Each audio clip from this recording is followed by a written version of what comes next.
आज अपन स्टार्ट करेंगे क्लास 12 का चैप्टर नंबर 2 जिसका नाम है fundamental of partnership. Fundamental of partnership. Partnership के मीनिंग क्या होता है? जब आप लोग क्लास 11 में थे आप लोगों ने एक चैप्टर पढ़ा था फाइनल अकाउंट, जिसमें आपने पढ़ाया था trading account, profit and loss and balance sheet. But वो किसका होता था? आपके सोल प्रोप्राइटर का, मतलब सिंगल पर्सन का ही आप उसमें क्या करते थे? रिकॉर्ड करते थे किसको कितना उसको प्रॉफिट हुआ, कितना उसको लॉस हुआ, या फिर नेट प्रॉफिट निकालते थे। लेकिन जब आप किसमें क्लास 12 में आ गए तो बिजनेस क्या हो गया? बढ़ गया। यहाँ पे आप सिंगल पर्सन के साथ बिजनेस नहीं कर सकते, तो वहाँ पे क्या होता है? आपके बहुत सारे पार्टनर होते हैं। बहुत सारे क्या होते हैं? पार्टनर होते हैं जो एक साथ क्या करते हैं? किसी कंपनी या फर्म में क्या करते हैं? वर्क करते हैं। जैसे आपको किसी भी कंपनी में आपके क्या होते हैं? पार्टनर होते हैं, जैसे कि फर्स्ट सेकंड थर्ड, जितने भी आप चाहें तो उतने पार्टनर वहाँ पे हो सकते हैं। बट वो सब पार्टनर क्या होते हैं? ऐसा नहीं है कि कोई मैनेजर होगा, कोई होगा। सब क्या होते हैं? वहाँ के ऑनर्स होते हैं। सब क्या होते हैं? ऑनर्स, क्योंकि सब वहाँ क्या करते हैं? इन्वेस्ट करते हैं अपने कैपिटल। कोई कैपिटल इन्वेस्ट नहीं भी कर रहा तो उसको अपन बाद में उससे कैपिटल उससे अपन ले लेते हैं। तो इट सिंपल मीन्स आपका एक साथ, मतलब जो जहाँ पे आपके बहुत सारे पार्टनर एक साथ काम करते हैं उसको हम क्या बोलते हैं? पार्टनरशिप फर्म बोलते हैं। अब जिसके कुछ क्या होते हैं? हमारे पास फीचर्स होते हैं। पार्टनरशिप में क्या होते हैं? कुछ फीचर्स होते हैं जिसको भी अपन आप डिस्कस करेंगे। फर्स्ट आपका टर्म आता है फीचर्स ऑफ पार्टनरशिप, मतलब पार्टनरशिप में क्या क्या फीचर्स होते हैं उसको अपन देखते हैं। सबसे फर्स्ट फीचर होता है आपका 2 और मोर पार्टनर, मतलब किसी पार्टनरशिप फर्म में कम से कम मिनिमम कितने होने चाहिए? 2 पार्टनर होने चाहिए। अब मैक्सिमम का कितने भी हो सकते हैं क्या? नहीं, उसमें भी क्या है? एक लिमिट है। आपके अकाउंटिंग स्टैंडर्ड 13 के अकॉर्डिंग कितने हैं? 50 हैं। पहले 100 था, उसको कितना किया गया? 50 किया गया। अभी करंट में कितना आपका? 50। मतलब किसी भी फर्म में 50 पार्टनर से ऊपर आप वहाँ पे नहीं कर सकते हैं। अब सेकंड होता है आपका एग्रीमेंट। सेकंड क्या होता है आपका? एग्रीमेंट। जैसे कि अब मैं फिलहाल आपको एग्जांपल देता हूँ कि जैसे कि मैं आपसे बोला कि आज से हम पार्टनर हो गए, तो क्या हम पार्टनर हो गए क्या? नहीं, आपने कहा कि नहीं। लेकिन क्यों? तो आपका इसका जवाब है आपका एग्रीमेंट, मतलब ओरल भी हो सकता है, रिटर्न भी हो सकता है। जैसे मैं आपको बोला कि हम आज से पार्टनर हो गए, तो हम लोग पार्टनर भी हो गए, लेकिन रिटर्न में अपन क्या करते हैं? ज़्यादा बेनिफिट अपने किस में मिलता है? रिटर्न में मिलता है। तो आपका जो एग्रीमेंट है वो ओरल भी हो सकता है और रिटर्न भी हो सकता है। अब आपका थर्ड फीचर्स क्या कहता है? वो उसका मतलब होता है लॉफुल बिजनेस, मतलब बिजनेस में किसी भी प्रकार की इलीगल एक्टिविटी नहीं होनी चाहिए। वहाँ बिजनेस क्या होना चाहिए? लॉफुल होना चाहिए। अब आपका फोर्थ फीचर क्या कहता है? Profit sharing ratio. जब आप बिजनेस स्टार्ट करेंगे तो आपका कुछ ना कुछ फीचर, आपका रेशियो डिवाइड रहेगा कि 5:3:2 या फिर 2:3:5, कुछ ना कुछ आप रेशियो आपका डिवाइड रहेगा। जैसे अपन मान लेते हैं 5:3:2। ये इसका क्या, इसका मीनिंग क्या होता है? ये है आपका प्रॉफिट शेयरिंग रेशियो। जिस रेशियो में आपने डिसाइड किया था उसी रेशियो में क्या होगा? उसको प्रॉफिट मिलेगा। ऐसा नहीं कि आप किसी कम दे दी, किसी ज़्यादा दी, ऐसा नहीं कर सकते। जो आप डिसाइड करेंगे स्टार्टिंग में उसी को आप क्या करेंगे? उसी रेशियो में आप प्रॉफिट को डिवाइड करेंगे। अब आपका क्या है next features? Mutual agency. First next क्या है आपका? Mutual agency. इसका मतलब क्या होता है? बिजनेस के अंदर, जैसे कि आप एक शॉर्ट फॉर्म में आपकी कंपनी में 3 पार्टनर हैं। आपकी कंपनी में क्या है? 3 पार्टनर हैं। अब आपकी पार्टनरशिप फर्म है, आपकी क्या पार्टनरशिप फर्म है।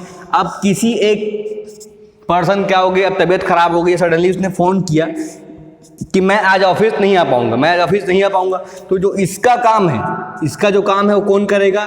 सेकंड पार्टनर करेगा। फोन करेगा, सेकंड पार्टनर करेगा। तो इसका मतलब होता है कि ये आपका ये सिंगल पर्सन भी, मतलब ये पर्सन भी आपके काम कर सकता है और ये दोनों भी इस पार्टनरशिप फॉर्म में काम कर सकते हैं। इसके नहीं आने पे ये सिंगल पर्सन भी काम कर सकता है और ये दोनों भी मिलकर एक साथ उसका काम कर सकते हैं। ठीक है, ये क्या आपका फीचर्स ऑफ पार्टनर्स हैं। आप अपन बढ़ते हैं नेक्स्ट की तरफ, जिसका नाम है राइट्स ऑफ पार्टनर। अब पार्टनर को कुछ राइट्स मिले हैं, उसको अपन देख लेते हैं। सबसे फर्स्ट आपका होता है to share profit in agreed ratio, मतलब जो रेशियो आपने स्टार्टिंग में डिसाइड कर लिया था उसी रेशियो में क्या करेगा? उसको प्रॉफिट क्या होगा? मिलेगा। अब आपका सेकेंड राइट्स क्या कहता है? To take part in conduct of business. मतलब बिजनेस के हर एक्टिविटी में क्या करेगा? पार्टिसिपेट करेगा। तो उसको आप किसी भी चीज़ के लिए आप उसको मना नहीं कर सकते हैं। आप थर्ड पार्ट क्या कहता है? थर्ड राइट क्या कहता है? राइट टू बी कंसल्टेड, मतलब अब वो किसी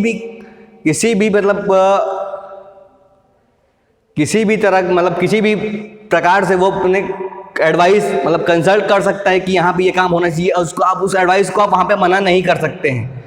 अब आपका जो नेक्स्ट राइट्स है वो क्या है, right to inspect of books of account. जैसे कि अब किसी पार्टनर को डाउट हुआ कि जो यहाँ पे अकाउंट्स की बुक में जो एंट्री हो रही है वो क्या हो रही है, रॉन्ग हो रही है। वो क्या हो रही है, रॉन्ग हो रही है, मतलब उसके अकॉर्डिंग नहीं हो पा रही है। तो उसके पास ये राइट्स भी होता है कि वो कंपनी की कभी भी किसी भी टाइम वो बुक्स ऑफ अकाउंट को वो चेक कर सकता है कि यहाँ सही रिकॉर्डिंग हो रही है कि नहीं हो रही है, जर्नल एंट्री बराबर है कि नहीं, बैलेंस भी बराबर है कि नहीं। वो यहाँ पे जाके उसको आप इंस्पेक्ट कर सकते हैं, चेक कर सकते हैं। अब आपका जो नेक्स्ट है वो है right to retire from firm. मतलब आप फर्म से कभी भी रिटायर हो सकते हैं। आप फर्म से कभी भी, ऐसा मतलब बॉन्डेज नहीं होता कि आपने एक बार स्टार्ट कर लिया तो आप लाइफ टाइम तक वहाँ पार्टनरशिप रहेंगे, ऐसा कुछ जरूरी नहीं है। आप कभी भी वहाँ से क्या हो सकते, रिटायर हो सकते हैं। कभी भी क्या हो सकते हैं, वहाँ से आप रिटायर हो सकते हैं। और इसका एक और राइट्स होता है, जिसका नाम है to disallow of new partner. To disallow of क्या होता है, न्यू पार्टनर। आप सपोज किसी कंपनी में आपके कितने पार्टनर हैं, 40 पार्टनर हैं। कितने पार्टनर हैं, 40 पार्टनर हैं। अब एक न्यू पार्टनर क्या करता है, आपकी फर्म को ज्वाइन करना चाहता है। इसमें से अब इन लोग वोटिंग करते हैं, 39 पार्टनर बोलते हैं कि ठीक है ये अपनी कंपनी में क्या हो सकता है, पार्टनर बन सकता है। लेकिन एक क्या होता है, मना कर दिया कि नहीं, ये हमारी कंपनी में आएगा तो जो हमारा प्रॉफिट है वो क्या हो जाएगा, कम हो जाएगा। तो अगर 40 में से 39 ने क्या बोल दिया, हाँ कर सकता है, लेकिन 1 ने क्या किया, मना कर दिया, तो क्या होगा उस केस में, पार्टनर ज्वाइन कर पाएगा, नहीं कर पाएगा, नहीं कर पाएगा। क्यों, ये उसका राइट्स है कि वो किसी भी नए पार्टनर को आने से मना कर सकता है, to disallow of new partner. अब इसके बाद जो आपका आता है जो चैप्टर, यहाँ से आपको जो स्टार्ट होता है, अब आपने क्लास 11 पढ़ा था प्रॉफिट एंड लॉस अकाउंट। आपको याद होगा आप क्या करते थे, डेबिट पे क्या लिखते थे, जितने आपके कंपनी के या बिजनेस के क्या एक्सपेंसेस है, और यहाँ क्या लिखते थे, सीआर में क्या लिखते थे, जितना आप कंपनी को इनकम हुआ। और लास्ट में क्या निकलता था, आपका नेट प्रॉफिट। क्या निकलता था, आपके डेबिट साइड क्या निकलता था, आपका नेट प्रॉफिट। उसको आप कहाँ लिखते थे, बैलेंस शीट में कैपिटल के साथ उसको ऐड करते थे। लेकिन जब आप क्लास 12th में आ गए हैं तो जो आपका P&L का नेट प्रॉफिट है वो कहाँ आता है, आपके नए अकाउंट में आता है, जिसका नाम है profit and loss appropriation account. वो कहाँ आता है, उसके क्रेडिट में आता है। क्या आता है, बाई P&L अकाउंट, मतलब नेट प्रॉफिट कहाँ आता है, वो CR में आता है, मतलब क्रेडिट में आता है। अब इसका अकाउंट का मतलब क्या होता है, ये क्या है आपका रियल पर्सन नॉमिनल, ये क्या है नॉमिनल। इसका मतलब क्या होता है, debit all the expenses and credit all the gains and income. मतलब आपकी डेबिट साइड जितने आपके कंपनी के एक्सपेंसेस है, फर्म के एक्सपेंसेस है, वो आएंगे, और जितनी आपकी इनकम है वो कहाँ है, क्रेडिट में आएगी। बट किसके पर्सपेक्टिव से, फर्म के। अगर फर्म को क्या हुआ, फर्म के लिए एक्सपेंसेस है तो क्या हो गया, वो एक्सपेंसेस हो गया। लेकिन अगर फर्म के लिए क्या हो, इनकम, तो क्या होगा, इनकम। पार्टनर को कुछ भी उससे कोई मतलब नहीं है। यहाँ किसके अकॉर्डिंग होगा, आपके फर्म के अकॉर्डिंग होगा। जैसे कि इसका एक फॉर्मेट होता है, इसको फॉर्मेट अपन देख लेते हैं। जैसे कि अब होता है इंटरेस्ट ऑन कैपिटल। कैपिटल कौन इन्वेस्ट करता है, पार्टनर इन्वेस्ट करेगा। कहाँ इन्वेस्ट करेगा, फर्म में इन्वेस्ट करेगा। तो फर्म को, जो फर्म है, पार्टनर को क्या देगी, इंटरेस्ट देगी। ठीक है, जैसे कि एक पार्टनर ने यहाँ पे क्या किया, कैपिटल को इन्वेस्ट किया, तो इसके एक्सचेंज में फर्म क्या करेगी, उसको इंटरेस्ट ऑन कैपिटल देगी। तो ये क्या है, फर्म के लिए एक्सपेंसेस, फर्म का पैसा क्या हो रहा है, जा रहा है। तो क्या आएगा यहाँ पे, टू इंटरेस्ट ऑन कैपिटल। अब पार्टनरशिप डीड में ऐसा होता है कि जरूरी नहीं है कि सबको इंटरेस्ट ऑन कैपिटल मिले। कोई पार्टनर वहाँ पे सैलरी में भी काम करता है, कोई पार्टनर कमीशन में भी काम करता है। अलग अलग प्रकार पार्टनरशिप डीड में आप डिसाइड कर सकते हैं। अब सेकेंड आता है पार्टनर सैलरी। आप कोई पार्टनर के पास पैसा नहीं है, कोई पार्टनर के पास इन्वेस्ट करने के लिए क्या है, कैपिटल नहीं है, वो क्या करेगा, वो सैलरी बेस पे काम करेगा। क्या करेगा, वो सैलरी बेस पे काम करेगा। तो जो फर्म क्या करेगा, उसको सैलरी प्रोवाइड करेगा। सैलरी कौन देगा, उसको फर्म देगा। तो क्या हो जाएगा, वो आपके लिए एक्सपेंसेस, फर्म का क्या हो गया, खर्चा हो गया। फर्म का पैसा क्या हो रहा है, जा रहा है। तो क्या हो गया आपका, टू पार्टनर सैलरी। तो क्या हो गया, पार्टनर सैलरी। ये भी क्या आपका एक्सपेंसेस है।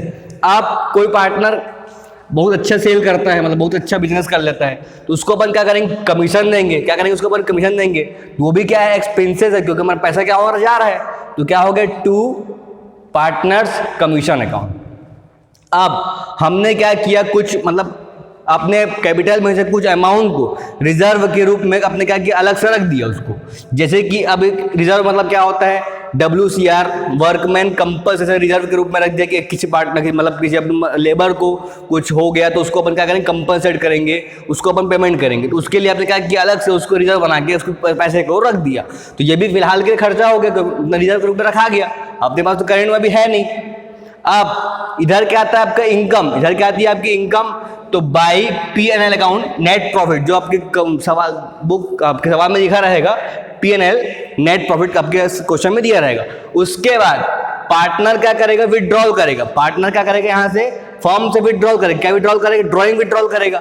जैसे पार्टनर कैपिटल लगाया, इन्वेस्ट किया, उसको क्या मिला, इंटरेस्ट और कैपिटल मिला। लेकिन ड्रॉइंग कौन करेगा, पार्टनर क्या किया, अपने कैपिटल में से कुछ अमाउंट को विड्रॉल कर लिया, तो वो क्या करेगा, इसके एक्सचेंज में क्या करेगा, वो फर्म को इंटरेस्ट देगा। फर्म क्या करेगा, इंटरेस्ट देगा। तो क्या बोलेंगे उसको अपन, बाई इंटरेस्ट ऑन ड्रॉइंग। ये क्या फर्म के लिए इनकम है, क्योंकि ड्रॉइंग का जो इंटरेस्ट है किसको मिलेगा, फर्म को मिलेगा। अब यहां पे अपन करते हैं टोटल, यहां पे अपन क्या करते हैं, टोटल करते हैं, CR minus DR, CR minus DR। अगर इधर बचा तो क्या हो जाएगा आपका टू प्रॉफिट। अगर आपका बैलेंस कहां बचेगा, डेबिट में, तो क्या हो जाएगा आपका टू प्रॉफिट।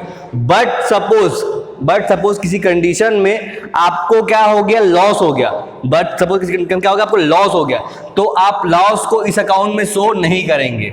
क्लास 12 में कुछ ना कुछ तो नया करेंगे ना, तो उस लॉस को आप यहाँ पे शो नहीं करेंगे। तो उस लॉस को अपन क्या करेंगे, उस लॉस को अपन करेंगे ratio of appropriation, ratio of appropriation, उसको अपन क्या करेंगे, डिवाइड करेंगे। अब ये क्या होता है रेशियो, जो आपका इंटरेस्ट ऑन कैपिटल है, जो आपके पार्टनर सैलरी, जो आपके पार्टनर का कमीशन है, तीनों को जो अमाउंट दिया रहेगा, जो तीनों का अमाउंट दिया रहेगा, उस तीनों पॉइंट से क्या निकालेंगे, रेशियो निकालेंगे। तीनों पॉइंट से क्या निकालेंगे, रेशियो निकालेंगे। उस रेशियो में जो आपका नेट प्रॉफिट आएगा उसको अपन क्या करेंगे, डिवाइड करेंगे। उस रेशियो में क्या करेंगे, उसको अपन डिवाइड करेंगे। इसके बारे में जब अपन क्वेश्चन स्टार्ट करेंगे तब और अच्छे से समझेंगे। Thank you.